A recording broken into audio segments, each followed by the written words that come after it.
One, two, three. Hello, guys. How are you? Here's the deal. We're going to go live here in about, in a few minutes. We're going to be talking to David Hawley. He is the guy who discovered the Steamship Arabia. Now, I know this isn't a big deal to you, unless you're from here, but he is the, I'd call the Indiana Jones of the cornfield. And he's going to join me. He uncovered the Steamship Arabia, and it's pretty remarkable, actually, what he did. So we're going to have him on the show at 6 o'clock. He's brought some archeological artifacts with him, and we're going to talk about it. And your comments will be welcome on the Facebook page. Sorry, it's been a busy day. Anyway, I think you're going to enjoy this if you've been to the Steamship Arabia. If you haven't been to the Steamship Arabia, it is really, really, really cool. They basically found it's what they like to say is it's like if they sunk a Walmart in 1847. Okay. Now, I would like to say it's a Bed Bath & Beyond of 1847.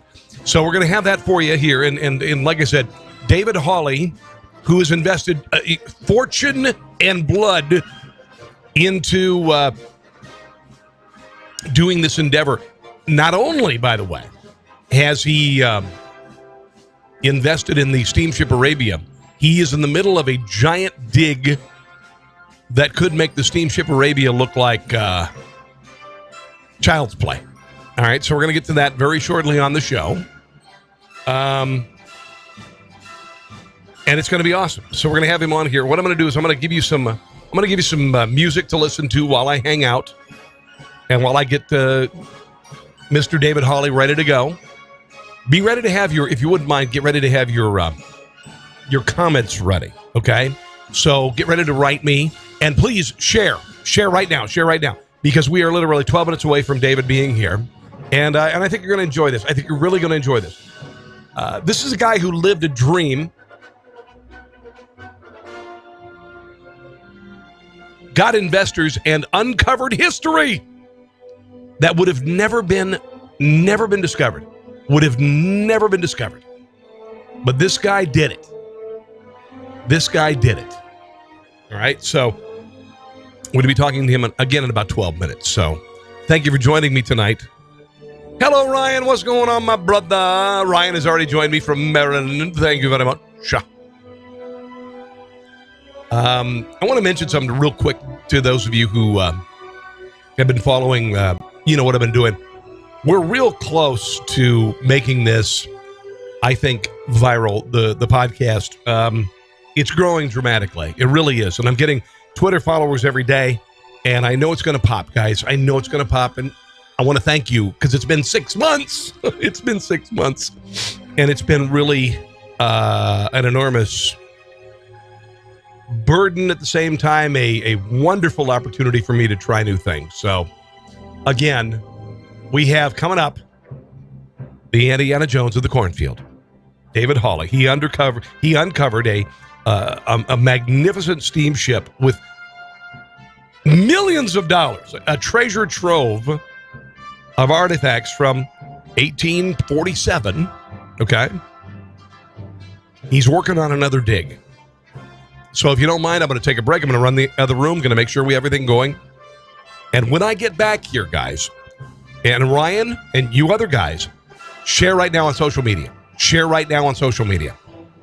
All right? Because it's going to start at 6 o'clock. He's going to come in. He's going to join me. And it's going to be 6 o'clock. And you're going to hear some fascinating stuff. Trust me on this, okay? So this includes everybody who listens to the show, your friends and whatnot. We are going live again here pretty darn quickly. All right. I'm going to go over here to another. Let me do a little build up tonight. I'd rather, just start something at 6 o'clock, give you a little build up, kind of like a precursor to what's going to happen.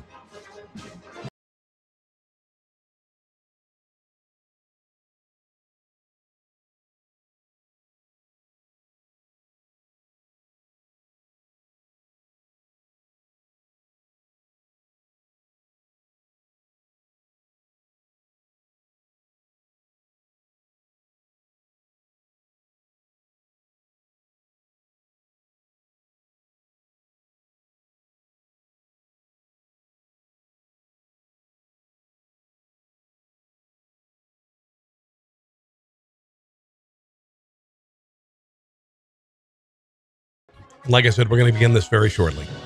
You're going to like this guy, David Hawley, and he's put together this incredible museum in KC, downtown KC, River Market area, and it is stunning. It is stunning. So if you would share right now, right? Share. All you other guys who know me, share. All of my friends, share. We are beginning here in a few. He's going to arrive, right? I'm going to run this music right now. And I think you're going to find this fascinating. Share with others on Facebook. Get them to this page, Facebook at Rob Carson Show. You're going to dig this, okay? You are going to dig this. Dig is actually an archeological term that we're using tonight. So we are about what, 8 minutes away from starting. So here we go.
Like I said, guys, we're going to be live with David Hawley, the guy who's created the Steamship Arabia Museum. Now, this is a steamship that had been buried since the mid-1800s, before the Civil War. And he's got another dig he's doing right now. It's amazing. If you want to comment, write me, please. We're going to start the stream officially at 5:56. Or 6 o'clock, I should say. So, stick around. I'm going to walk around for a few minutes, guys, and get things going. All right? And the broadcast will begin. The podcast will begin at 6 o'clock. Hello, Andre. I'm assuming it's Andrea. It looks like Andrea. Okay. Anyway, we are going to be ready to go here in a few. I would ask you, if you don't mind, share with your friends, because it's going to be a fascinating conversation. And David Hawley is going to be bringing in artifacts to share with you. All right? So I'm going to run in the other room real quick. Stick around. I'm going to give you some music to listen to. And we'll get this going at 6 o'clock. Ryan, share with your friends. All you guys.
Tim.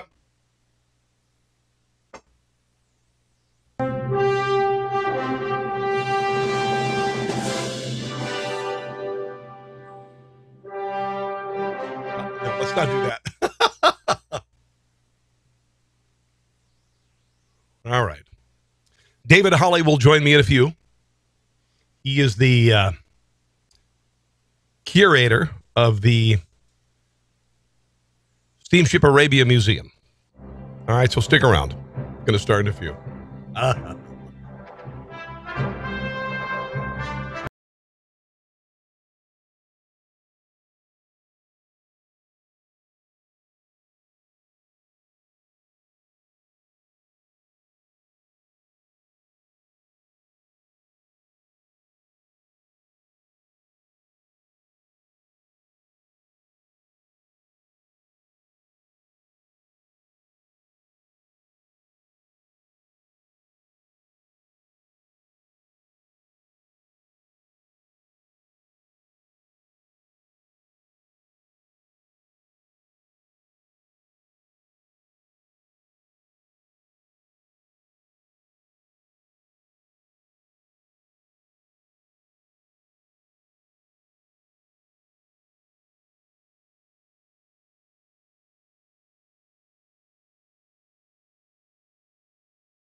I decided to get a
to do the broadcast right now. If you've had a chance to see the Steamship Arabia Museum in downtown KC, it is a marvelous place. David Hawley, one of the guys who, when did you start that, by the way? When did you decide to pursue the Steamship Arabia? Because it was madness at one point, right? Yeah. Well, it was, you know, as most things do in life, sometimes you just find a way through the back door into something and not really realizing you have entered into a whole new phase of something that will take a much longer part of your life. So this was to be a hobby. It was never to be a museum. It was, let's go dig a boat. You know, how much trouble can we be? It'll be great fun. It won't cost very much. We'll find some things. We'll sell a few things.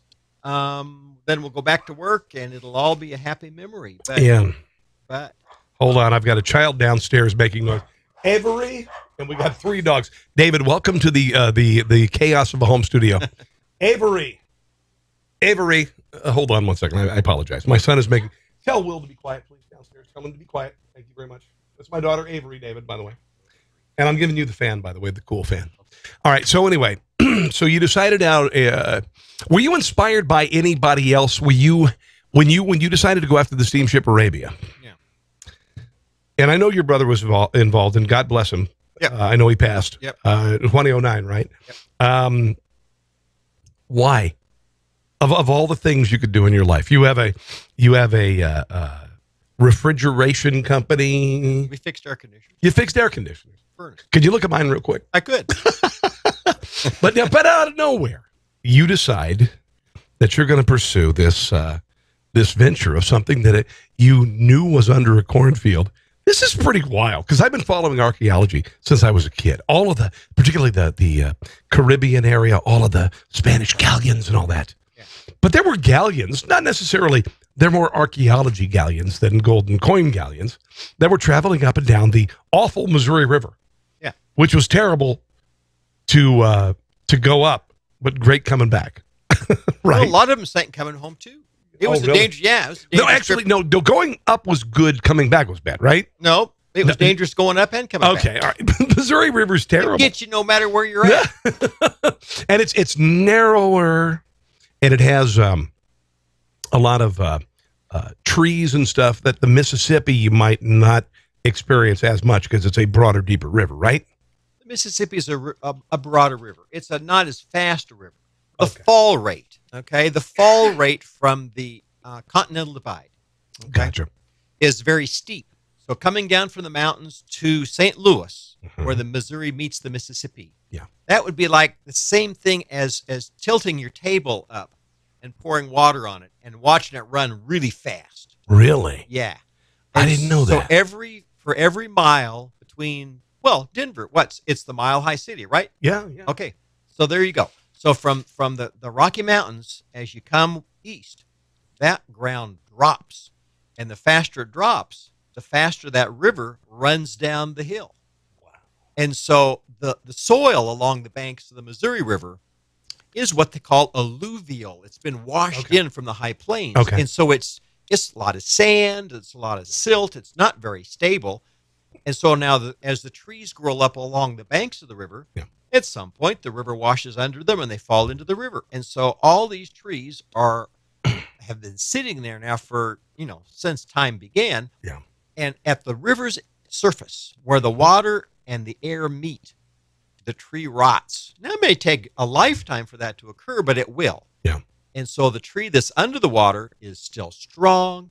It's hidden from sight. The Missouris are kind of a cloudy. We say dirty, but it's not dirty, but it's cloudy. Yeah. And you can't see it. And the steamboats would run into them, poke a hole, and they would sink. What the amazing thing that I've been to your museum a couple times. I didn't realize that you guys actually found the tree that sunk the Arabia. Still sticking in the boat. What the heck? That's insane. Yeah, sticking. It was a walnut tree. So big you couldn't put your arm around it. Well, I saw the thing there, and so it pierced the wooden hull. These are wooden hull boats. Yeah. And when these wooden hull boats experienced a breach like that, you're going down. Pretty quick. Going down quickly. Yeah. When you saw, did you see the front of the boat? Yeah. with the hull? Yeah. So it was as big as and it probably busted up some lumber too, right? Yeah. It came through the front left side, about 10 feet back from the front, 15 feet back from the front. Wow. And you don't see it for a while, but I was inside of the boat taking Can't out believe some artifacts, and then all of a sudden, as you wash more mud away, here's this tree. Unbelievable. And I thought, why are they shipping a tree to the frontier? Well, they weren't. It was, as you wash more mud, then you figure out, oh my gosh, it's sticking through the boat. And by the way, Andre, I want to thank you for watching. Ryan, also thank you for watching. Paul as well. You guys are joining the conversation. Please share on social media as we progress here. We're talking to David Hawley. He has done the Steamship Arabia Museum, which... Let me ask you this, David, because, and by the way, the views are growing dramatically as we progress here, and we'll also have this video available on your social media and my Facebook and social media. So you dig this pit after you find, and you've done core samples, and you found the outline of the Arabia, and I want to get to your next dig in a second. And you dig how deep in that thing? 45 feet? Yeah, boat's down 45 feet from the surface to the bottom of the boat. And then you are in a water table area where the water table is higher than where the boat is. Yeah. So as soon as you dig, it fills up. And I've been there. I worked along the Missouri River. You dig a hole 10 feet deep, it's going to fill with water. Yeah. Well, it's like being at the beach. You come to the beach, you come back a little bit, and you dig a hole down in the sand. What do you hit? You hit water. Yeah. And the faster you dig, the faster the sand slides in, and the water, you cannot go beyond that. So you got to de-water. We put 20 wells all the way around. We drilled 20 holes that went to bedrock, 70 feet. The hole was 3 feet wide, 70 feet deep. We put big pumps in the bottom of each. And we pumped 20,000 gallons of water per minute, 24 hours a day for dear God. 4 months. 20,000 gallons a minute? A minute. And you were pumping it right back into the Missouri. Yep. How far was the Missouri from where the ship originally sank in the Missouri? From where the boat lay, yeah, to where the side of the river was a half a mile. The river moved a half a mile in 20 years. Now, was this? I noticed that the Army Corps of Engineer has caused the change in the channel, but a lot of the channel changing is natural. A lot of it's natural. Where the Arabia was, it was natural. It was natural. Okay, all right. So this ship went down. How long do you suppose it took for the channel to change to where the Arabia was so covered with silt it just became farmland, and they started growing crops over it? Within 20 years. Wow. But from the time that the boat sank until it was out of sight and gone beyond reach was days. The bottom of the river is really soft. Now, that river is powerful. If anybody's ever stood on the bank of the Missouri and looked out at it, you'll see the boiling river and the turmoil and all of this power that river has. So now you take a boat that's 170 feet and you stick it out in that water. That water can't go over it, can't go around it, so it goes under. And that soft silt gets washed away. So now it's going down like into quicksand. It's being pulled by the weight of the boat and the fierce cutting of the river. It washes under, and within days, it's gone. The boat sank on a Friday evening at dinner time. In September, that would be what? It gets dark by 7:30, 8 o'clock, I'm thinking. So, let's say 5 o'clock-ish, the boat hits and it's down. They spent the daylight hours saving those passengers and crew. 150 people were rescued. There was no light left of daylight to save anything. So the plan was to come back bright and early Saturday morning and begin the rescue. So they assembled on the bank as the sun came up, and all they could see was the 2 smokestacks. Oh, dear Lord. And the roof of the pilot house. Now, everything else is gone. Only one living victim. Correct. A donkey. Yeah. And you found the carcass. You found the bones. You found the bones. Yeah. As we that washed poor animal. Well, we felt bad as we washed. We didn't know what it was. We thought, we're looking at, as the water washed the sand away, we saw 4 bones sticking up. They look like rib bones. Yeah. And people often didn't get off these boats. Yeah. This was a dangerous thing when they sank. So we washed really slow, and then across the bones we'd find this leather strap. It came up and crossed over and disappeared. We followed the strap. It turned into a stirrup, and then into a saddle with bigger bones. Wow. And then the head, the bridle still around it. The bit was in its teeth, and it was tied to a sawmill.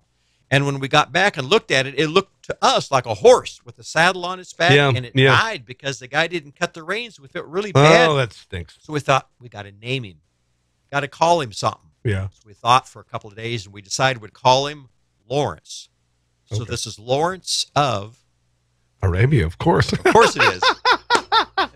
I love it. So you go and like I said, I want to focus also on the new dig because I'm fascinated. But at the same time, I've had you in my studio when I was in terrestrial radio, and I hope you don't feel like I'm an archaeological stalker. I'm just so terribly interested in this. And part of this has to do with it. I told you this before. I grew up in Southwest Iowa, and I remember the first time I saw the Bertrand Museum, and it was a 6th grade field trip, and I was like, oh my God. And the Bertrand is fantastic, and it's the same thing.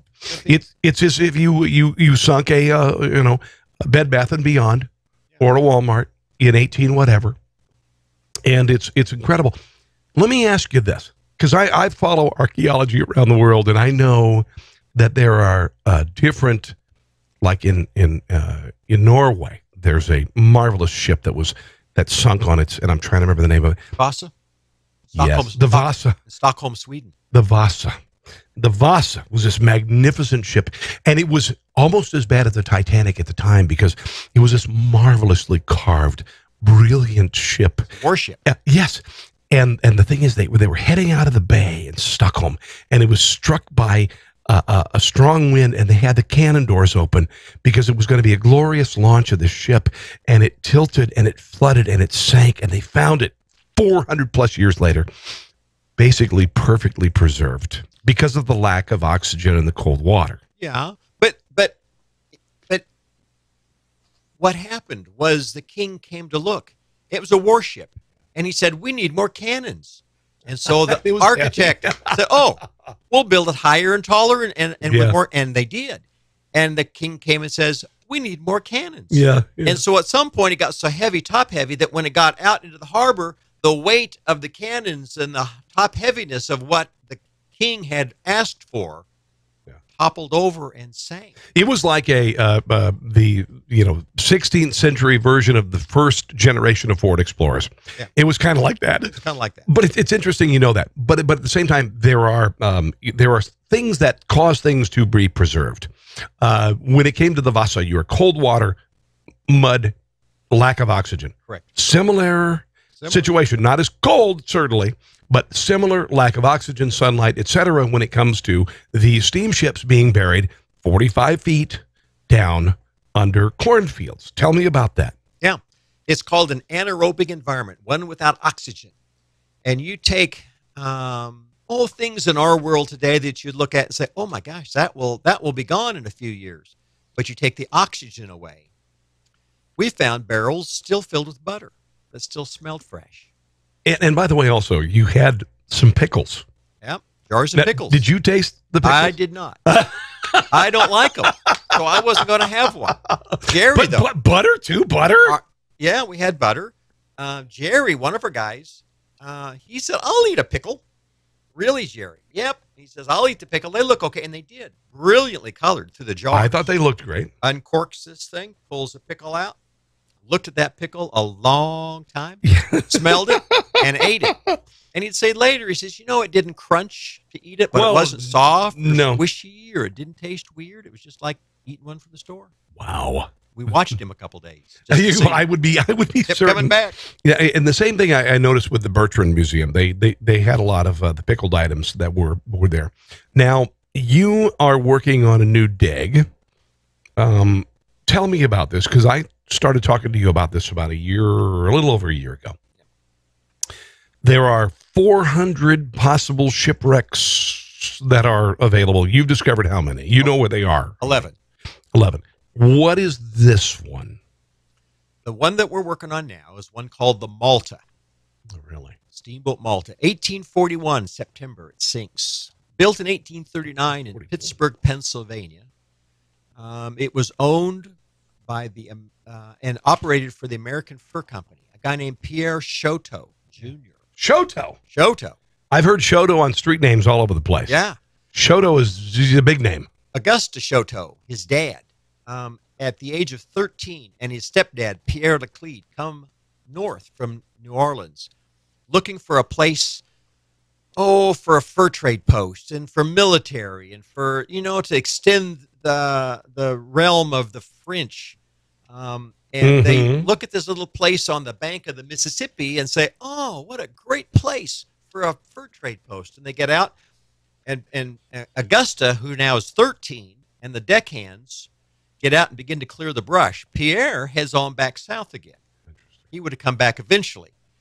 But their little fur trade post flourished and grew and grew and became the city of St. Louis that we know today. Yeah. Whoa. That's where I've heard Shoto. Yeah. Laclede's Landing. Of course. There you go. Pierre. Wow. That's the dad. That's the very good. Stepdad. Very good. But the Shoto family remained in the fur trade business for generations.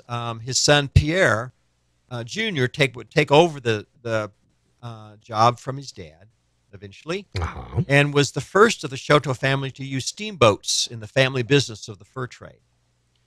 The Malta was one of those. Okay. It was on its way north with supplies and struck a tree and sank so quickly that they had to cut a hole through the roof of the boat to rescue some of the passengers, some of those aboard. Wow. But all were saved, like in the case of the Arabia. Miraculous. Yeah. It was. And again, the river was fierce, and it was a scary, dangerous place.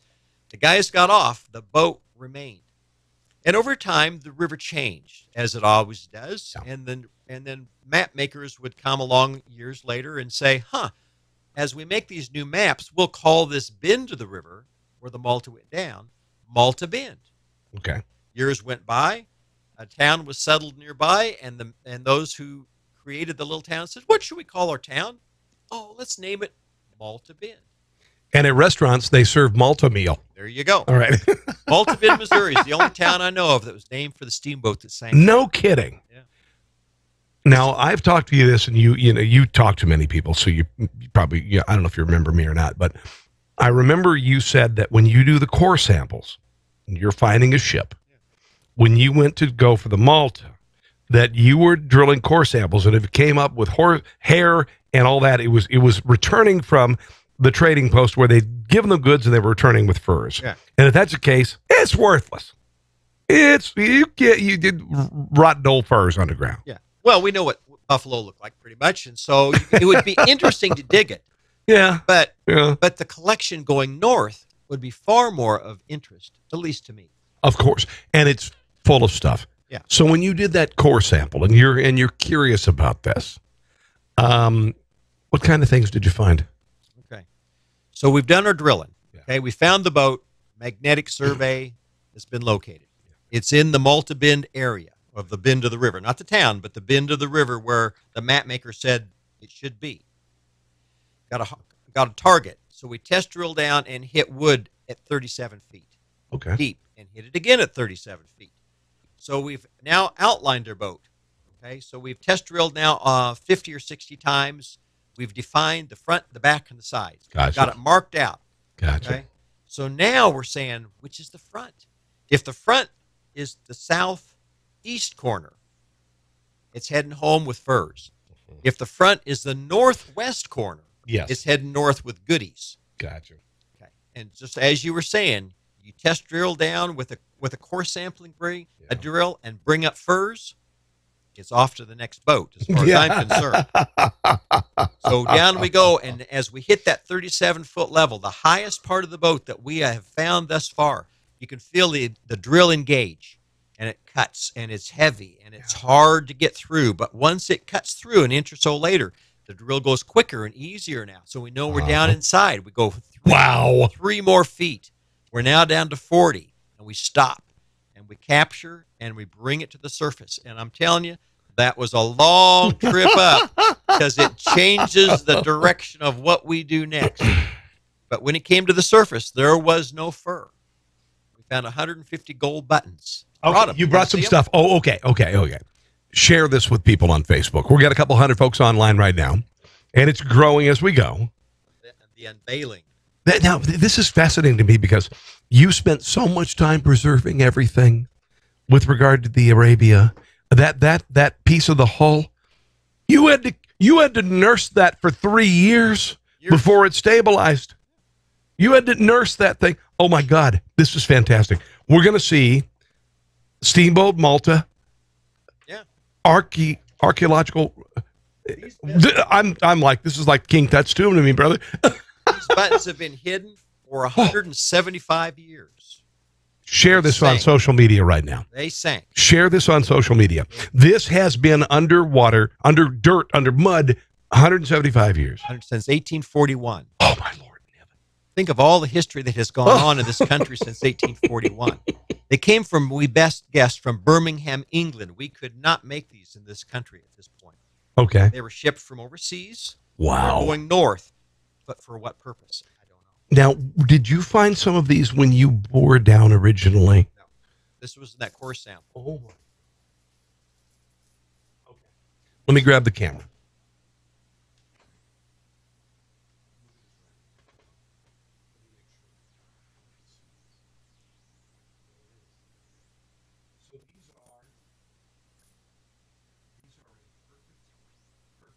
Is that too bright? No, it's perfect. Look at that. Look at that. This is absolutely incredible. So now these are, what are these made of? Are these brass? They're gold. Now They look are at the, gold. They're yeah, gold? not solid gold. They're But built on, plated. they're built on a copper base, but then covered with gold. Now, when you see, I don't know if you can read it or not. There's 3 words on the bottom of that button. What is that? Rich, orange, warranted. The rich stood for, they were like good, better, best. Okay, rich would say this is the best that we make. Orange was the color of the finish, in this case, gold. And then warranted was like the good housekeeping seal of approval that said these were really good quality. They look like they were made.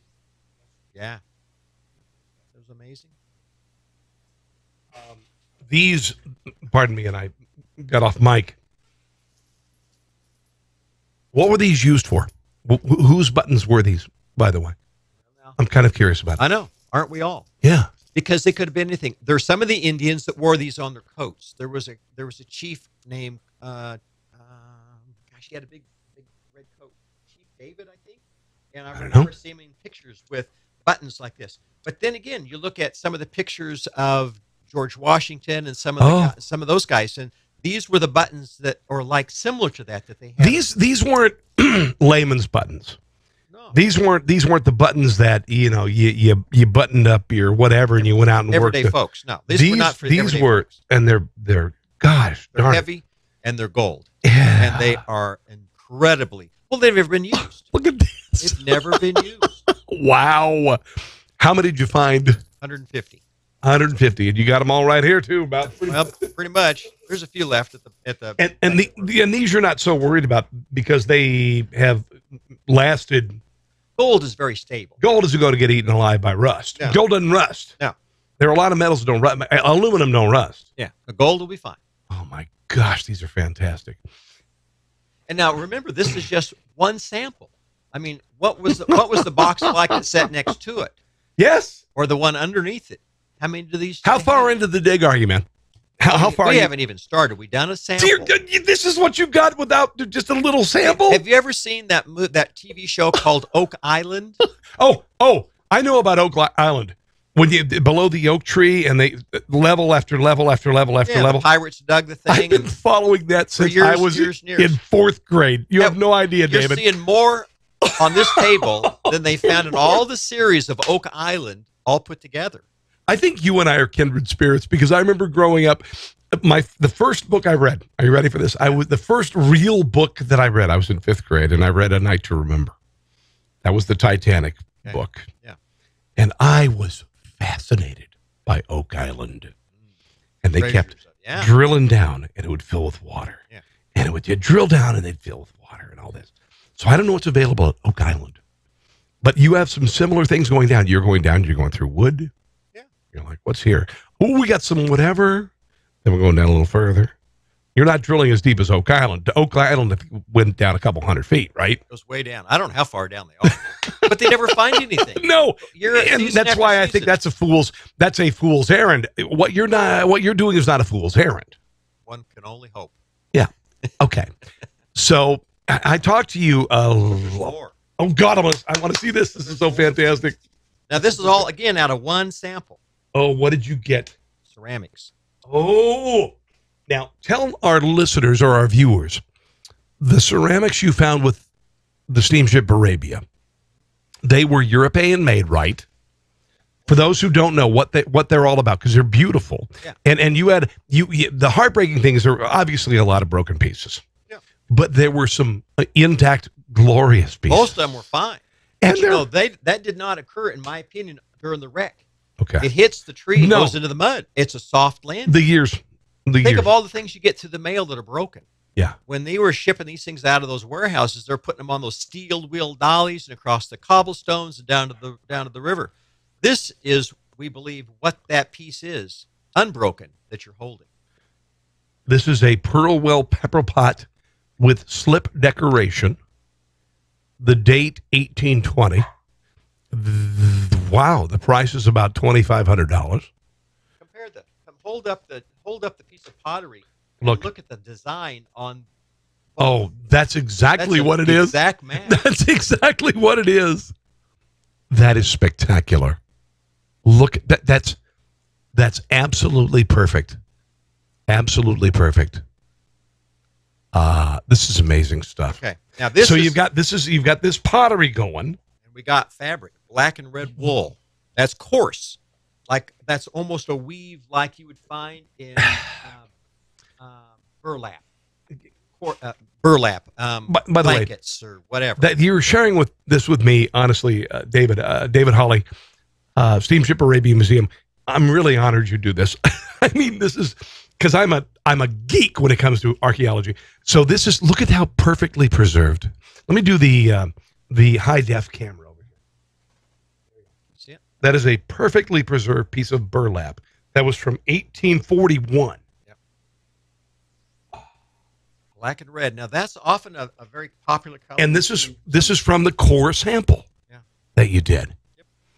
This is a common fabric, so it could be anything. My God, that's in perfect condition. Yeah. Now the drill will tear it apart. I mean, the drill is a destructive device. Wow. It goes down and it is not careful. No. But you've got to know. Now this is window glass, two thicknesses. Oh. It has the typical kind of bluish green shade that you'll find in old. That's thin window glass. That's pretty thin stuff. Yeah. So this is how thin windows were back then. Interesting. The interesting thing that most people don't realize is that glass is liquid.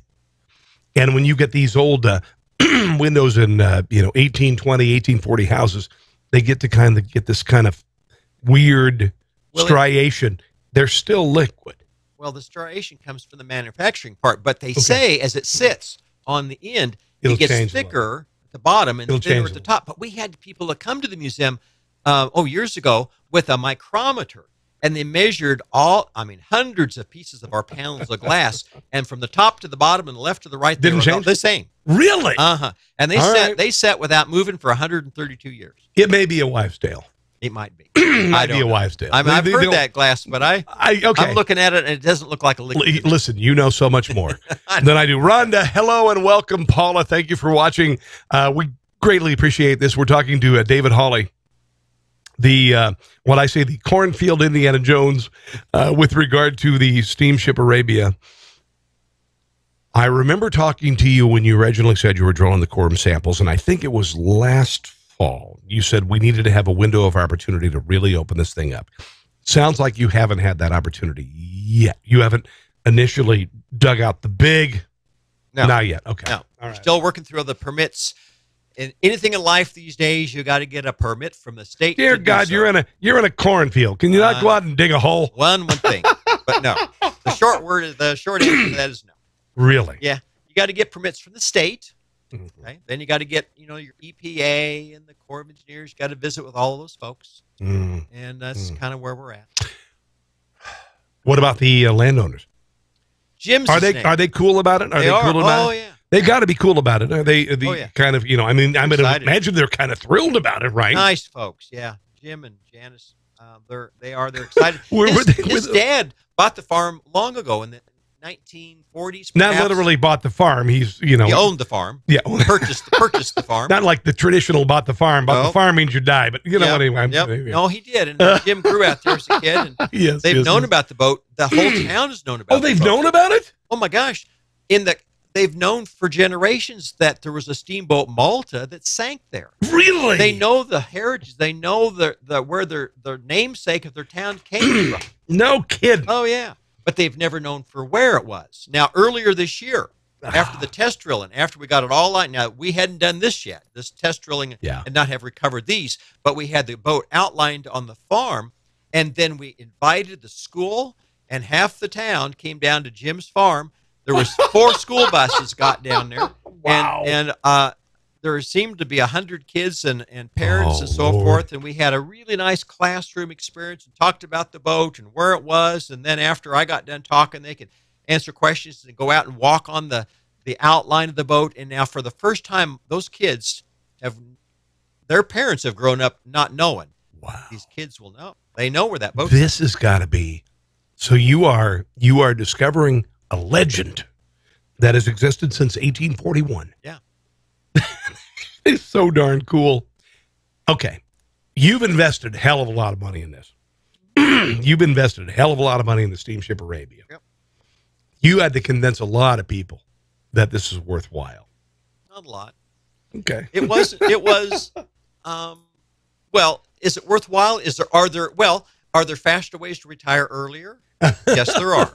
Yes. Is there a funner way? I don't think so. It was never really to be a money thing. It was never, did we kid about finding a box of gold? You bet we did. Of course. And what will you do with your share of the gold? Oh my gosh, the stories went on and on.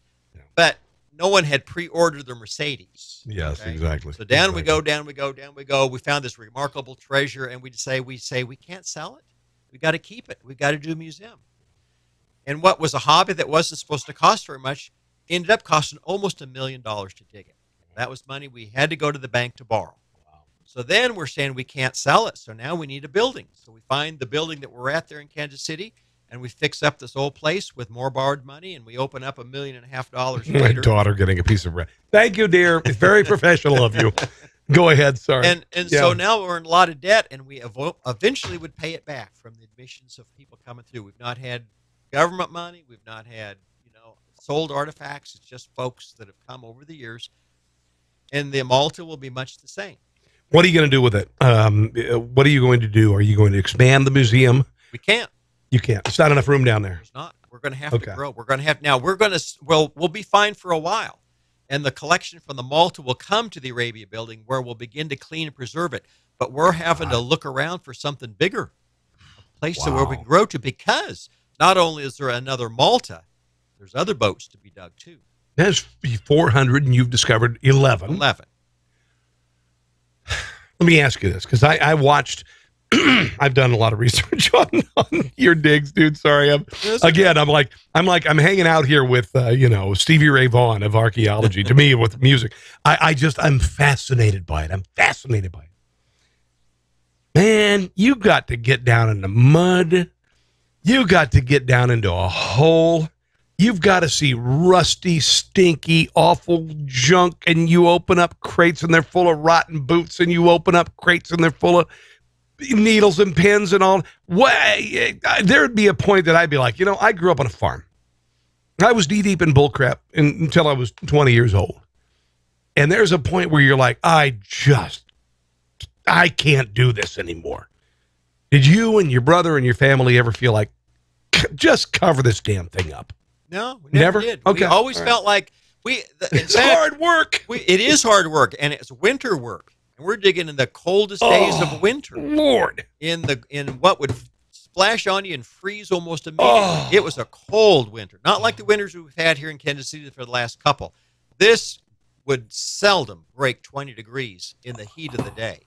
At night, it was always 0 or below. We worked in the teens and the low 20s on most every day. And it was cold. Your fingers hurt at the end of the day, and you would slug that stuff and put it in boxes and bring it back home and arrive at 8 o'clock. But your day wasn't over, because and then you had to clean Clean it up. Okay, so until midnight. you get a box of whatever. Yeah. Maybe it's these gold buttons. Yeah. So you got to hose them off. Yeah. You got to get rid of all that mud. You're not a professional archaeologist. You're not a professional. Originally, you were not a professional preserve. I'm a heat and air conditioning guy. I know. oh, I got to share the story of where you stored the stuff from the Arabia right next to the frozen hamburger. I'm not even sure. Oh, yeah. In the restaurant guy's freezer. How did you learn this? How did you, it was kind of like, what I've done with home improvement, what I've done with cooking, YouTube, my own, self-exploration, but you did this with archaeology. Yeah. And before the internet. So there was no Googling stuff then. Wow. So the plan was to dig in the winter. Yeah. When it was cold. So things came back into the cold air. Yeah. And the hole that we dug, the size of a football field, 45 feet deep. And the earth, as we talked earlier, was not stable. It would cave in any other time of the year except winter, because then it would freeze and Mother Nature would hold the walls open for us. And so it was like Moses parting the Red Sea, and you've got to get done. The brown muddy sea. Yeah, you've got to get done before spring, because then the hole closes because it unthaws and it caves in. And it caves in. Yeah. So you got until February, the end of February. 1st of March becomes not stable and not safe. Too warm then. So we start in November, and we dug 4 months, and we finished everything out. Every day we worked. But we arrived back with truckfuls of muddy things at 8 o'clock. And from 8 to midnight, we brought that stuff out of the truck and washed it and put them in boxes with waterproof liners, labeled each box saying, in this box, there's 25 shoes, or in this box, there's a harnesses for a team of horses, or in this box, there's fabric. And we would label it and freeze it. And we did that until the freezer was full. And then there was no more freezer space. So now for the rest of it, all the rest of the saddles and the shoes and all the leather things and the wood things, we had to find, we had to trick it somehow to think it was still buried.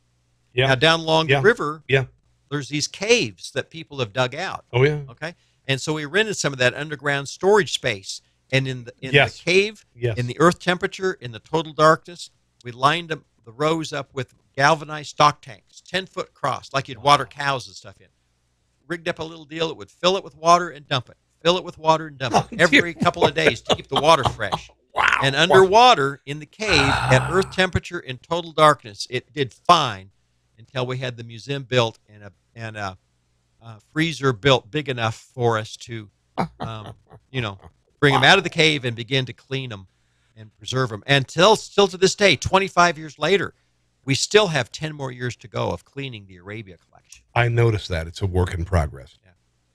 I was amazed by just the leather goods. It still looked amazing.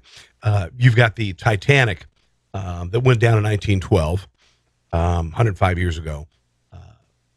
And it's still a different environment, saltwater, 12,000 feet deep. Real cold, though. But still, what you have is just remarkable. I mean, I've seen jodhpurs, I've seen cowboy boots, I've seen hats. Yeah. Hats.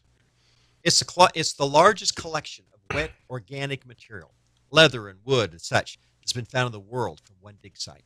So, the Malta. Yeah.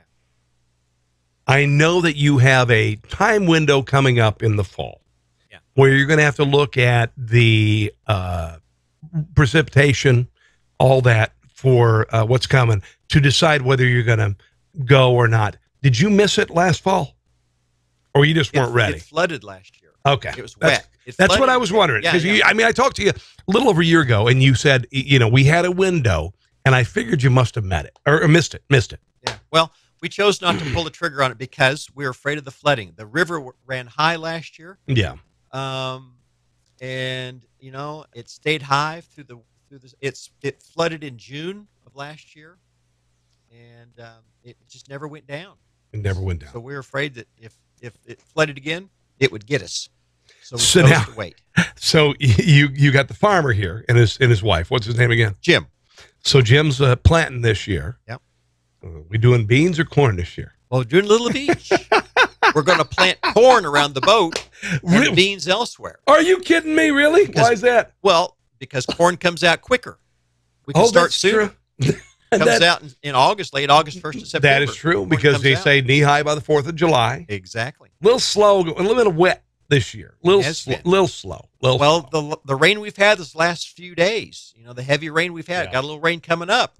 That river was flooding us. But in fact, the river stage was flooding in Waverly until Tuesday.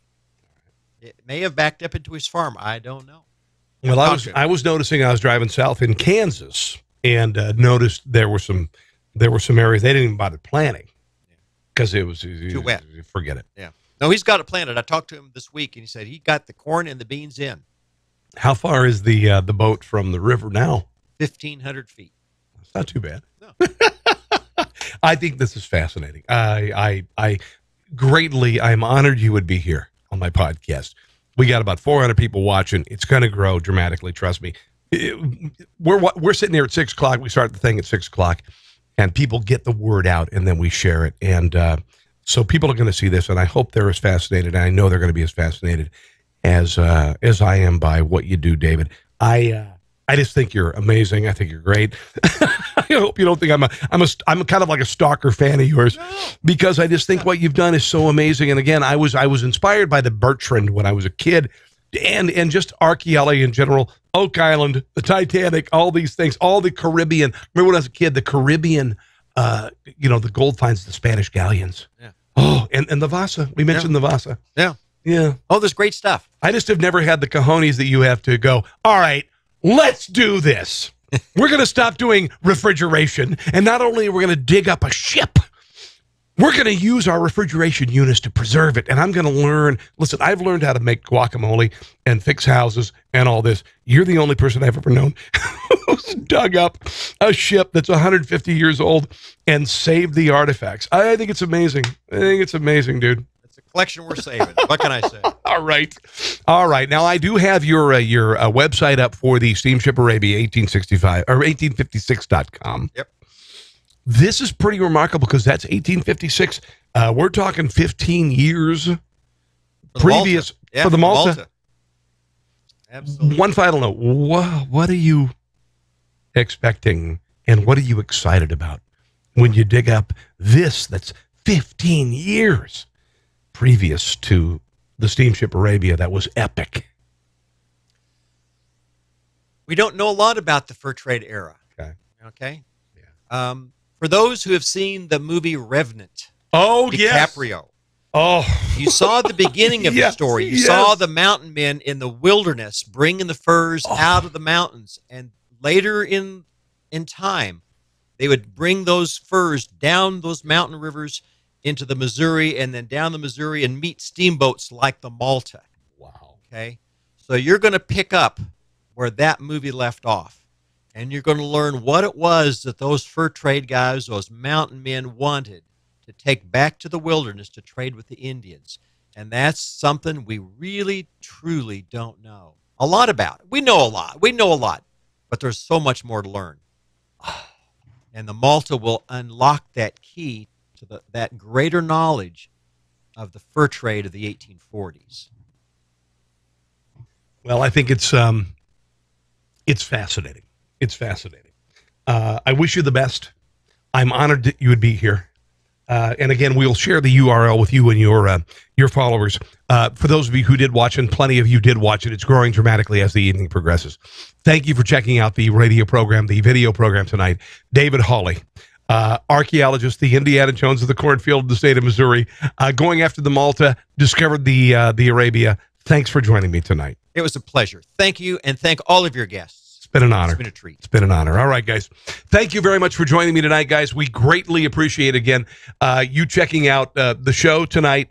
Again, this URL will be featured on not only Facebook, but also online at a variety of different websites, including the Arabia's website as well. So have a great evening. We will see you again very soon. Thank you for watching. I'm Rob Carson. David Hawley, thank you very much, and we will talk to you very soon.